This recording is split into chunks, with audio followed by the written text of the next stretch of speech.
बीड आणि परभणीची घटना धक्कादायक असल्याचं खासदार सुप्रिया सुळे यांनी म्हटलंय। दोन्ही घटनेमध्ये न्याय मिळाला नाही तर पुढचा महाराष्ट्र कसा असेल याची माझ्या मनामध्ये भीती आहे असं देखील खासदार सुप्रिया सुळे यांनी म्हटलंय। तर महाराष्ट्र देशातील सर्वात सेफ राज्य असल्याचं देवेंद्र फडणवीस यांनी म्हटलंय।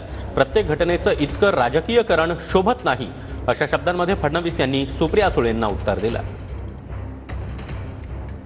ही जी घटना झाली अशी ही कुठल्याही राज्याला नाही, आपल्या देशाच्या संस्कृतीला न शोभणारी आणि धक्कादायक आणि अस्वस्थ, म्हणजे काहीतरी कुठेतरी चुकतंय। आणि जर त्याच्यात ह्या दोघांना न्याय मिळाला नाही तर पुढचा महाराष्ट्र कसा असेल, म्हणजे माझ्या मनात भीती वाटते।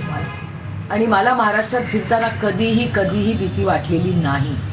पहिल्यांदा जेव्हा मी तुमच्याच चॅनलवर महिलांना बघता रडताना बघते, अस्वस्थ, आणि महिला म्हणतात की आम्हाला भीती वाटते। 21व्या शतकामध्ये महिला आरक्षणाचं बिल याच सरकारने आता आणलं, लाडकी बहीण म्हणून एवढा निधी दिला, पण मग महिलेची सुरक्षितता ही आपली कुठल्याही सरकारची जबाबदारी नाही का?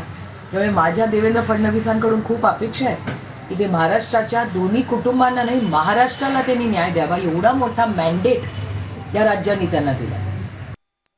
मला असं वाटतं की महाराष्ट्र हा देशातल्या कुठल्याही राज्यापेक्षा सेफ राज्य आहे। खरं म्हणजे प्रत्येक घटनेचं इतकं राजकीयकरण हे शोभत नाही। त्यांना केवळ राजकारण करायचं आहे, त्यांना जातीमध्ये विद्वेष तयार करायचा आहे, तेवढंच त्यांचं काम आहे।